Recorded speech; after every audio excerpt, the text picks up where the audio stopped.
नमस्कार दोस्तों, आप सभी का स्वागत है हमारे YouTube channel Ganesham chemistry classes में। और आज हम आपके सामने आपके लिए एक नया टॉपिक लेके आए हैं, kinetic salt effect. Kinetic salt effect के बारे में हम आपको बताने वाले हैं। ये किस प्रकार का जो इफेक्ट है, किसने ये दिया था, किसके द्वारा दिया गया था, क्या क्या इसमें किया जाता है, क्या पढ़ा जाता है इसके अंतर्गत, क्या इसकी डेरिवेशन होगी।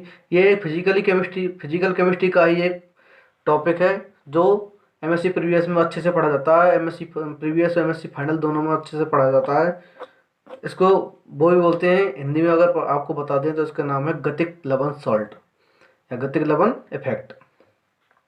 तो इसके बारे में हम बताएंगे कि जो काइनेटिक सॉल्ट इफेक्ट है वो दिया गया था बॉन्जारेरम और ब्रोंस्टेड के द्वारा दिया गया था।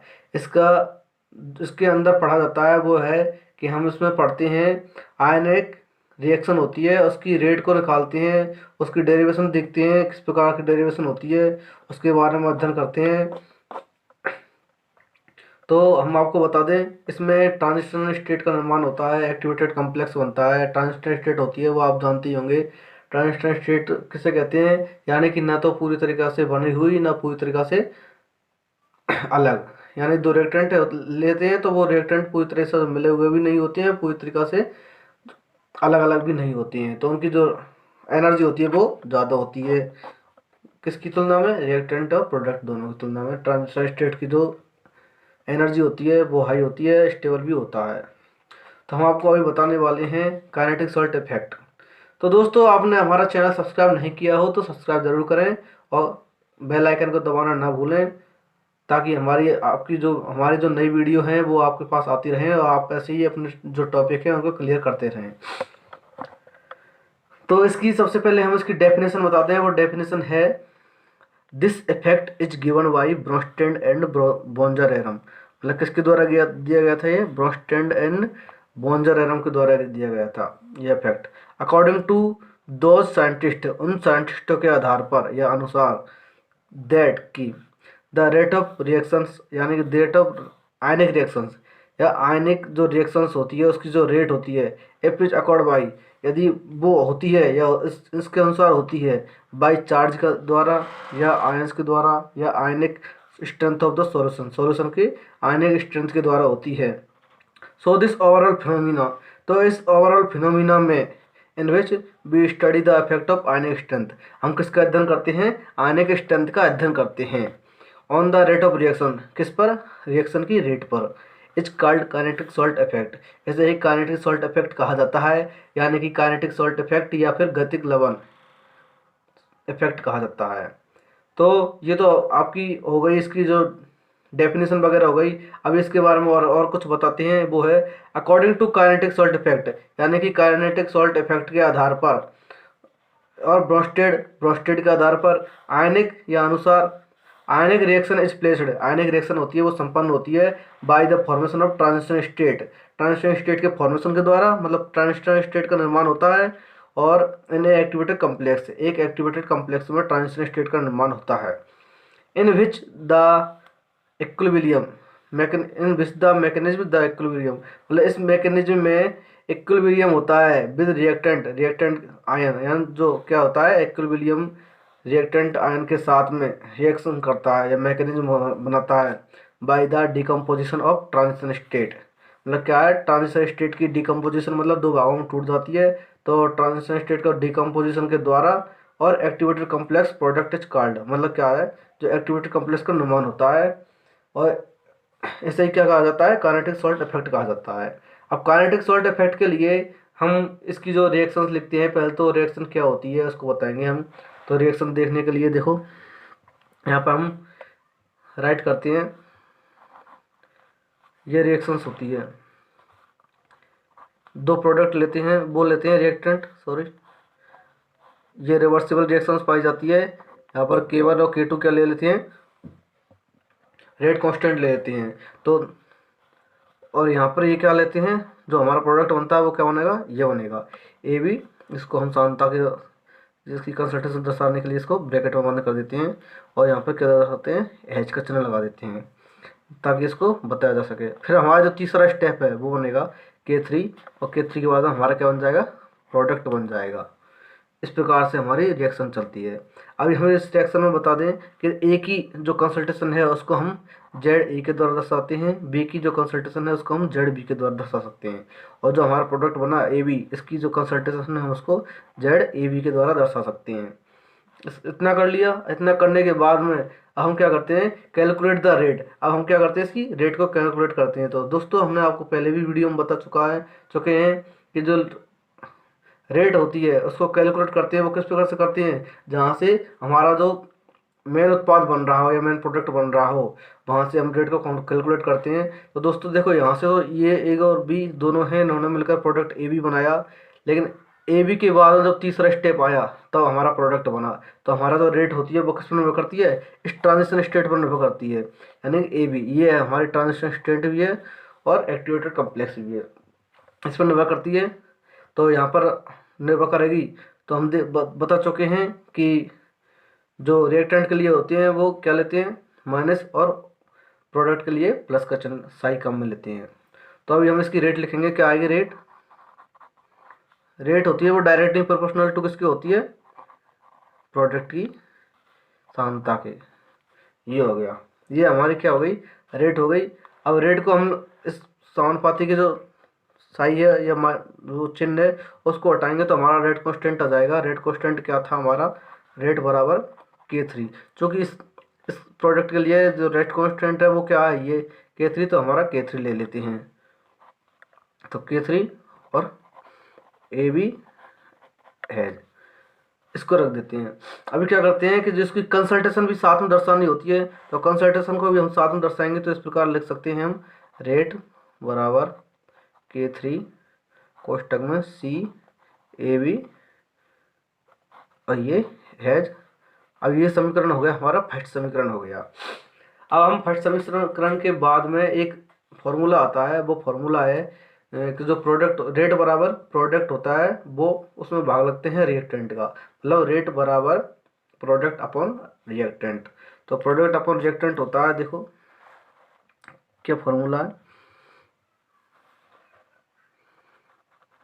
रेट बराबर शॉर्ट में लिख सकते हैं हम यहाँ पे प्रोडक्ट बटे रिएक्टेंट, RACTANT PRODUCT।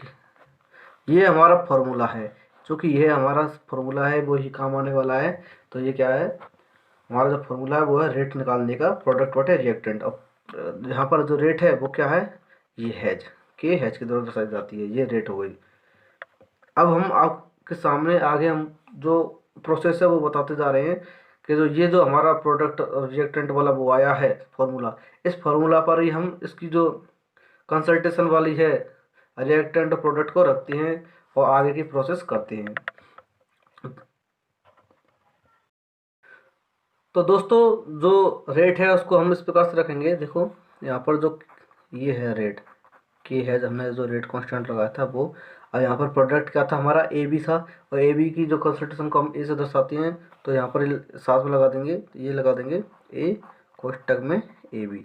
उसी प्रकार से हम नीचे हम रिएक्टेंट के लिए अलग लिखेंगे, और जो दो रिएक्टेंट हैं वो दे रखे हैं तो उसके लिए अलग अलग लिखेंगे। जैसे ए की कंसंट्रेशन ये अलग लगा दी, और ये फिर ए बी की कंसंट्रेशन अलग लगा दी, इस प्रकार से लगा देते हैं। अब हम क्या करते हैं कि जो हमारा एक फार्मूला होता है एक्टिवेटेड कॉम्प्लेक्स एक्टिविटी कोफिशिएंट का जो फार्मूला होता है वो होता है ए बराबर और R इंटू सी। ये हमारा फार्मूला होता है एक्टिविटी CO कोफिशिएंट का जो फार्मूला होता है वो होता है हमारा ए बराबर R.C या R इंटू सी, ये होता है। और दोस्तों इस फॉर्मूले पर हम इसको रख देते हैं, इसकी जो रेट होती है कंसल्टेशन होती है उसको रख देते हैं।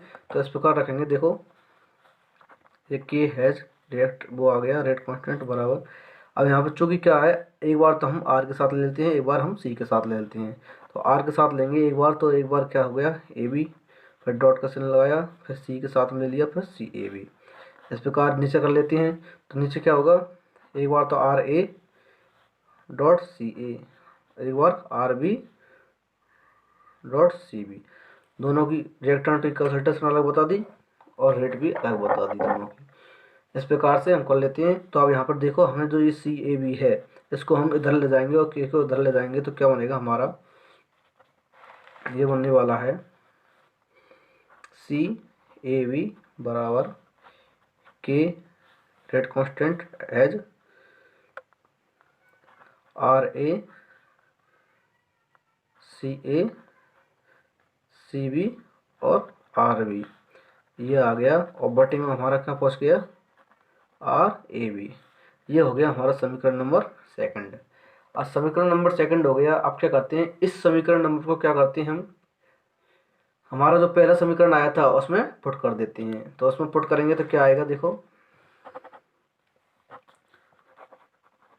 पट the equation second into equation first we get. तो हमें क्या प्राप्त होता है,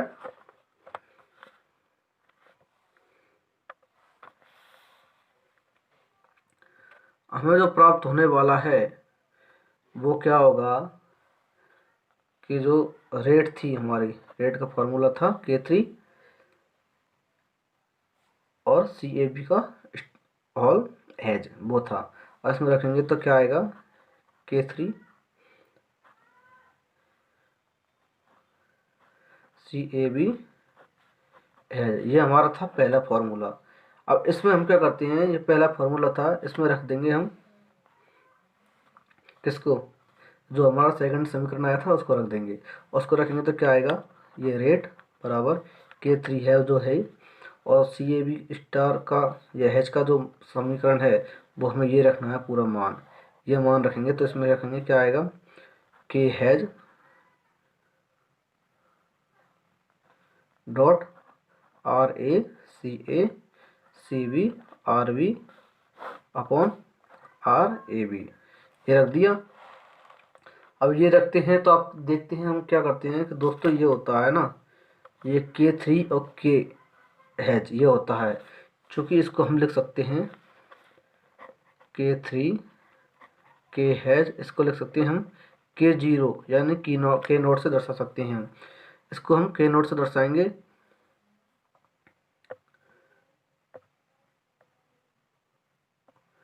तो K नोट से दर्शाएंगे हम, इस प्रकार से दर्शा सकते हैं। अब इसके बाद में हम क्या करेंगे, यहाँ पर K नोट लगा देंगे, ये रेट हो गई बराबर, यहाँ पर क्या जाएगा अब K नोट और डॉट RA। अब इसको भी इस प्रकार लिख सकते हैं कि इसकी कंसंट्रेशन और को एक साथ रख दें और रेट को एक साथ रख दें, तो RA RB रिएक्टेंट ही दोनों को अलग अलग हो गई, फिर कंसंट्रेशन लगा देंगे CACB अपॉन RAB। अभी क्या करते हैं हम यहाँ पर, चूँकि यहाँ पर देखो, यहाँ पर ये के नॉट RA RB बटे RAB ये है, इसको हम दर्शा सकते हैं, किससे दर्शाएंगे, चूँकि ये होता है K0 RA RB upon RAB, इसको हम ले सकते हैं KR, इसको हम इससे दर्शाते हैं, ये हमारे एक कांस्टेंट होता है KR, इससे दर्शाएंगे। तो इसको दर्शाने के लिए हम ये KR काम में लेंगे, तो हमारा जो बनता है वो बनता है रेट बराबर, अभी इसकी जगह पे क्या लग देंगे हम, KR लगा देंगे, तो KR डॉट CACB। एक समीकरण तो हमारा ये बन गया थर्ड नंबर का, और दूसरा जो हमारा समीकरण बना था वो क्या बना था, KR बराबर K not RA RB upon RARB, ये हमारा समीकरण चौथा हो गया, यानी फोर्थ नंबर का बना दिया।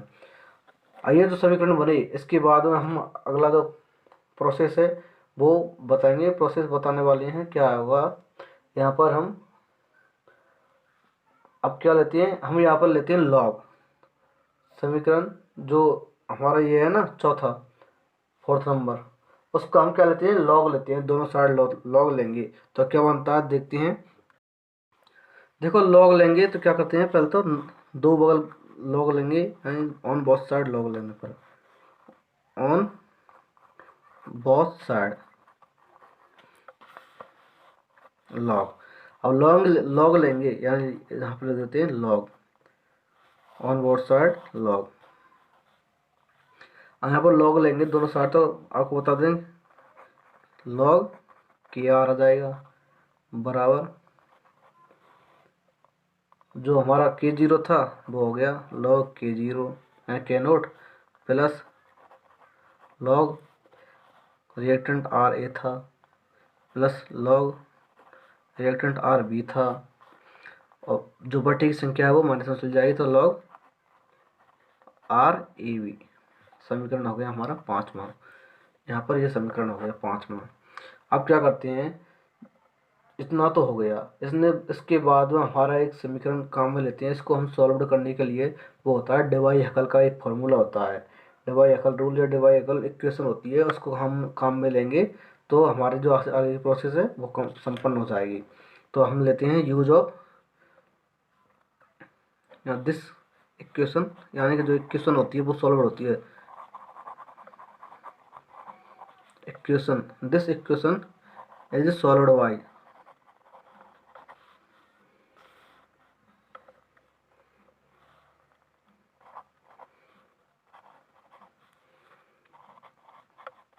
डिवाई हैकल रूल या इक्वेशन।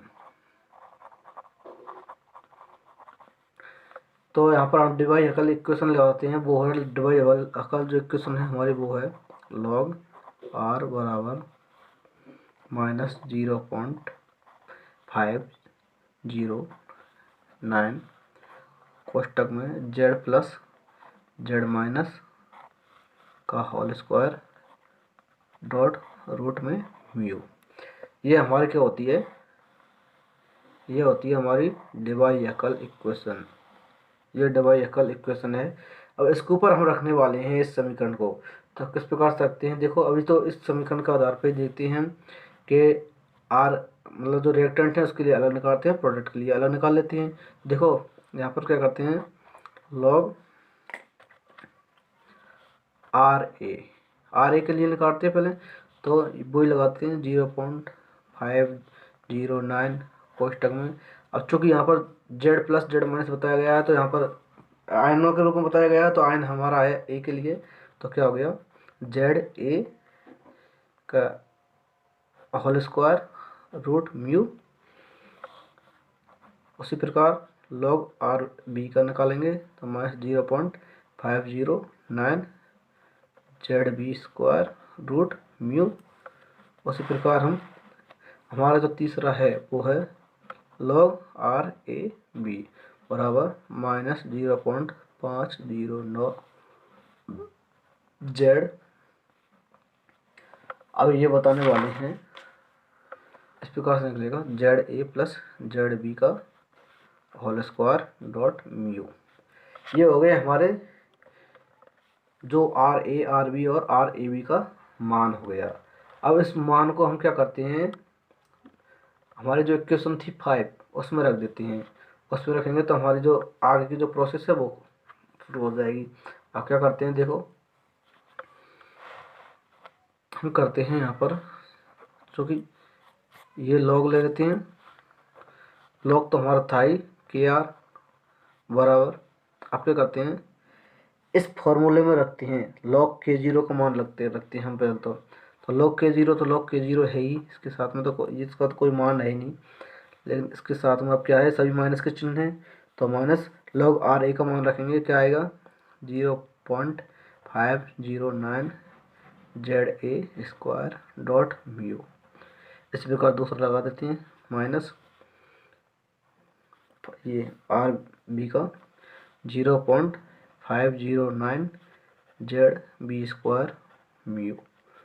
उसी प्रकार तीसरा है हमारा वो है, अब तीसरा है वो क्या हो जाएगा प्लस में आ जाएगा, क्योंकि वहाँ पे पहले से ही माइनस आई था, अब यहाँ पे माइनस तो पहले से क्या हो जाएगा है 0.509 Z A plus Z B का होल स्क्वायर डॉट म्यू। ये कर दिया।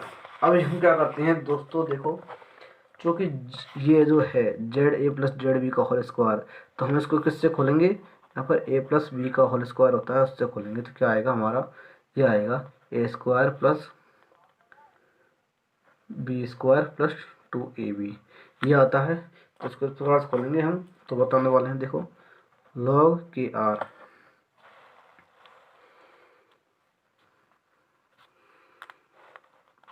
ये log के आर तो है ही, बराबर log K naught minus 0.509 Z A square dot mu minus 0.509 Z B square dot mu plus 0.509।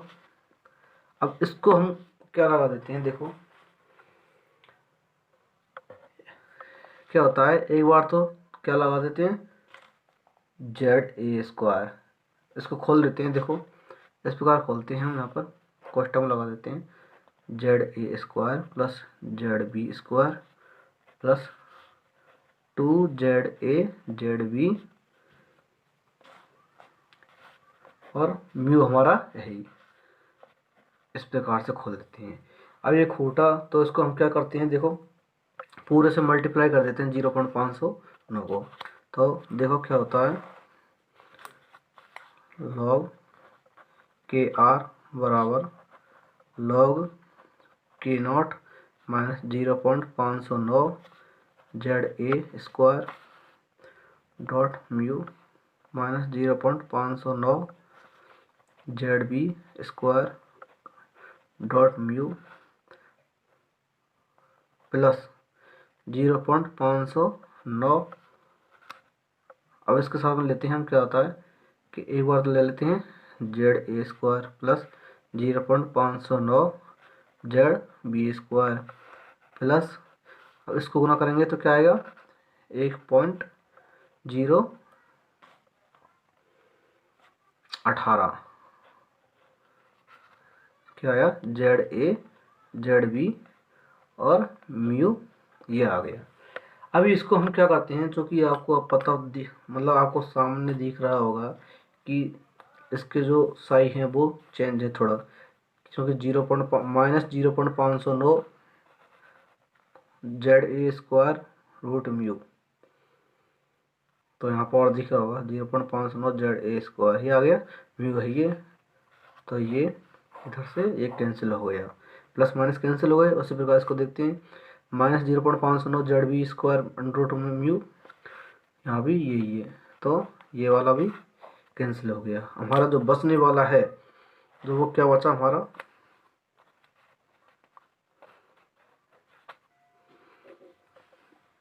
वो बचा हमारा ये log के आर बराबर log के नॉट माइनस तो ख़त्म हो गया, वो बचा plus 1.018 Z A Z B का होल म्यू बचा, ये बचा हमारा।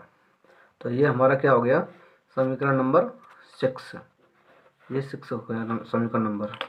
इसको हम थोड़ा ब्रैकेट में लगा देते हैं ताकि पता पड़े कि हमारा जो फॉर्मूला आया वो क्या आया, ये आया।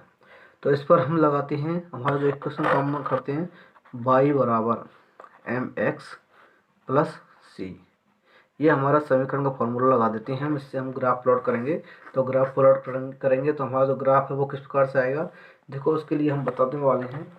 तो हमारा ग्राफ है वो हम बताएं आपको किस प्रकार से आएगा।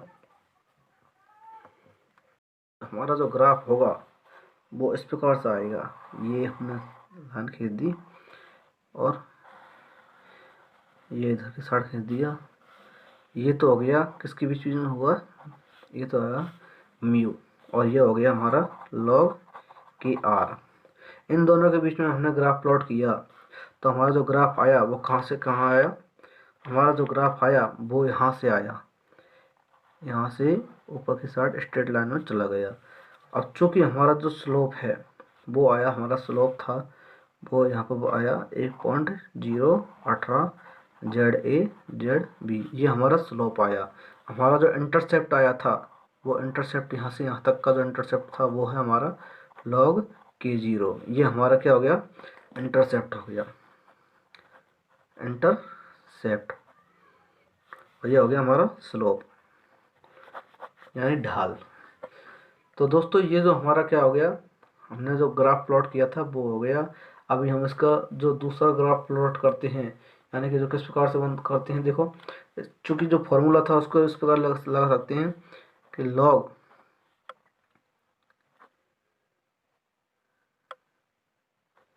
KR बराबर log K0 plus 1.018 ZA ZB और रूट म्यू, जो हमारा समीकरण था ये 6 नंबर का। इसको हम इस प्रकार से भी लिख सकते हैं, किस प्रकार से, कि जो log KR upon log K0, तो ये दोनों के लिए आ गया log KR अपॉन K0 बराबर 1.018 ZA ZB और रूट म्यू। ये हमारा समीकरण 7वां है। अब इसके लिए हम ग्राफ प्लॉट करते हैं, तो उसका जो ग्राफ आएगा वो इस प्रकार से आएगा। देखो इसका जो ग्राफ आएगा वो इस प्रकार से आएगा, ये ग्राफ आएगा। दोस्तों ये जो ग्राफ है वो ही बहुत ज़्यादा इम्पोर्टेंट होता है। वैसे तो दोनों ही ग्राफ इम्पोर्टेंट हैं, लेकिन इसको बताएंगे तो हम इसको ये बता सकते हैं तो कि कौन सा ग्राफ किस तरफ बनेगा, कौन सा किस तरफ बनेगा। ये हमारा ग्राफ बन गया। इसको तो ये तो हो गई स्ट्रेट लाइन, यानी जो हमारे जो मेन बिंदु था 0 पॉइंट वो था, वो हो गया ZA ZB बराबर log KR। अब यहाँ पर जो हमारा किसके बीच खींचा ये ग्राफ, KR अपन K0 और म्यू के बीच में ये ग्राफ खींचा गया था। अब हमारा जो स्ट्रेट लाइन आई वो इस प्रकार से आई। देखो जो लाइन प्राप्त हुई हमारी वो इस प्रकार से प्राप्त हुई। एक तो ये हो गई, एक ये हो गई। तो ये तो आई क्या होगी, ZA ZB बराबर पॉजिटिव साई के लिए, और ये क्या हो गई ZA ZB और बराबर नेगेटिव साई के लिए, ये इस प्रकार से। तो यही हमारी क्या है, एक प्रकार से इसको ही हम ब्रोंजा-रेरम-ब्रोंस्टेड थ्योरी के नाम से भी जाना जाता है। और ये हमारे काइनेटिक सॉल्ट इफेक्ट है, उसकी डेरिवेशन हुई, उसके जो ग्राफ हैं वो प्लॉट किए गए, हमने आपको ये बताया। और यहाँ पर ये संपन्न हुआ। हमने इसकी जो फॉर्मूला है वो इक्वेशन भी बताई। ये हमारी क्या हो गई, हमारी मेन इक्वेशन थी। तो ये इक्वेशन थी। और दोस्तों आगे की हम वीडियो में लेकर आएंगे आपके लिए कुछ नया टॉपिक के बारे में। दोस्तों फिजिकल केमिस्ट्री है वो आप अच्छे से समझ सकते हो। हमारा चैनल सब्सक्राइब करो और अच्छे से हमारे जो अपनी जो फिजिकल केमिस्ट्री के टॉपिक हैं उनको अच्छे से पढ़ते चलो, और अच्छे से क्रम बाय उसको जो टॉपिक है उनको पढ़ते चलो और देखते भी चलो। लाइक कमेंट शेयर ज़रूर करो, ताकि कहीं और हो तो कोई स्टूडेंट वगैरह हो तो मतलब उसको भी समझ में आए, देख ले। तो थैंक यू दोस्तों, फिर मिलते हैं अगली वीडियो में आपके साथ, ये गणेशम केमिस्ट्री क्लासेस चैनल पर नए टॉपिक के साथ।